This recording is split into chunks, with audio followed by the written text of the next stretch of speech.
حضرت اسما بنت ابی بکر رضی اللہ تعالیٰ عنہ فرمانے لگی اگر میں سچ بتاتی ہوں کہ حضور غار ثور میں ہے تو معیار یہ ہے کہ یہ وفا کے خلاف ہے، تو اگر میں جھوٹ بولتی ہوں تو میرا دین مجھے اجازت نہیں دیتا۔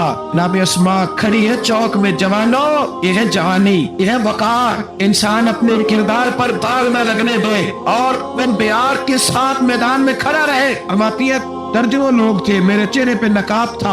ابو جہل نے پھر پوچھا بتاتی کیوں نہیں؟ کہتے 1 منٹ تھا فیصلہ کرنے کے لیے، پھر میں نے فیصلہ کیا عشق بھی بچانا ہے اور دین بھی بچانا ہے۔ فرماتی ہے میں نے فوراً کہا، میں نے کہا ابو جہل سن، پھر اگر تو سوال سے باز نہیں آتا تو سن، میں صدیق کی بیٹی ہوں، جھوٹ نہیں بول سکتی، مجھے خبر ہے وہ دونوں کہاں ہیں اور میں تمہیں بتاؤں گی نہیں، جہاں جتنی طاقت اور جرأت ہے وہ لگا لے اور میں تجھے بتاؤں گی، میں تجھے خبر ہے۔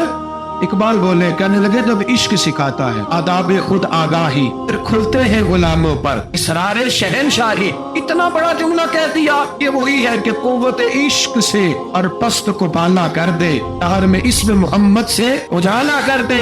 کہا مجھے پتہ ہے کہاں ہے اور میں تمہیں بتاؤں گی نہیں، اب اتنے بڑے بازار میں اتنے بڑے چودھری کو، اتنے بڑے سیٹ کو لاجواب نہیں بتاتی میں۔ اس دن لوگ ہوتے ہیں پھر جب دلیل ختم ہوتی ہے تو جھگڑا کرتے ہیں۔ ابو جہل نے ایک تھپڑ مارا۔ جناب اسما کہتی یہ سردار کا گھر تھا، کبھی کسی کی طاقت نہیں ہوئی تھی، پر وہ یہ تھپڑ بھی میں نے نبی کے نام پہ کھایا۔ فرماتی ہے میں زمین پہ گری، میرے کان میں بالی تھی، وہ ٹکرائی ایک پتھر سے، خون بہنے لگا۔ لوگوں نے ابو جہل کو پکڑا، حیا کر، بچیوں کے اور عورتوں کے منہ لگتا ہے اسے لے گئے۔ فرماتی ہے میں اسی طرح اٹھی، اٹھ کے میں نے چہرے پر پھر سے کپڑا لپیٹا، خون کو چھپایا، پھر روٹی پکانے لگی۔ فرماتی ہے اسی طرح کھانا بنایا، پھر کئی دفعے نکل نکل کے دیکھا جب کوئی راہوں میں نہ رہا۔ فرماتی ہے سنسان رستوں میں میں غار ثور کی طرف بڑھی، اور جب میں غار ثور میں کھانا لے کے گئی تو چہرہ چھپا ہوا تھا۔ باپ تو باپ ہوتا ہے نا، بیٹی تو رات کو ٹیلی فون پہ صحیح بات نہ کرے تو باپ گھر آ کے کہتا ہے نیند نہیں آ رہی، لگتا ہے بیٹی کو سسرال میں کوئی تکلیف ہے، اور بیٹی منہ چھپا کے غار میں پہنچی۔ جناب صدیق اکبر پریشان ہوئے، بیٹے کیا بات ہے، منہ کیوں چھپایا ہے؟ بتاؤ۔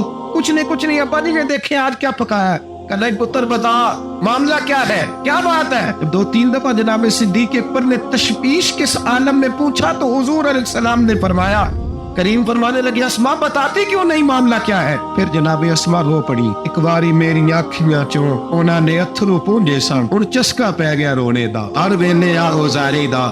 جناب اسما رو پڑی، کھولیے کپڑا بتائیے۔ فرماتی ہے پھر سے کپڑا کھولا، خون پھر جاری ہونے لگا۔ عرض کی یا رسول اللہ آج عجیب دراہے پہ کھڑی ہو گئی تھی، عشق بھی تھا اور دین بھی تھا، اگر میں بتاتی تھی کہ آپ کہاں ہیں تو عشق نہیں بچتا تھا، اور اگر نہیں بتاتی تھی تو جھوٹ تھا، پھر مجھے میدان میں ڈٹ کے سچ بولنا پڑا۔ آج میں نے سچ کے لیے یہ مار کھائی ہے، سچ کے لیے تھپڑ کھایا ہے، سچ کے لیے زمین پہ گری ہوں، اس لیے کہ میں صادق اور امین نبی کا کلمہ پڑھنے والی ہوں۔ میرے محبوب کریم نے جب یہ بات سنی حضور کی آنکھوں میں آنسو آئے، حضرت صدیق اکبر بھی روئے۔ اب حضور نے دعا دی، سچوں کو دعا دی، سچوں کو ہاتھ اٹھا کے دعا دی اور کہا ہے اللہ میں ابو بکر سے راضی ہوں، تو بھی اس سے راضی ہو۔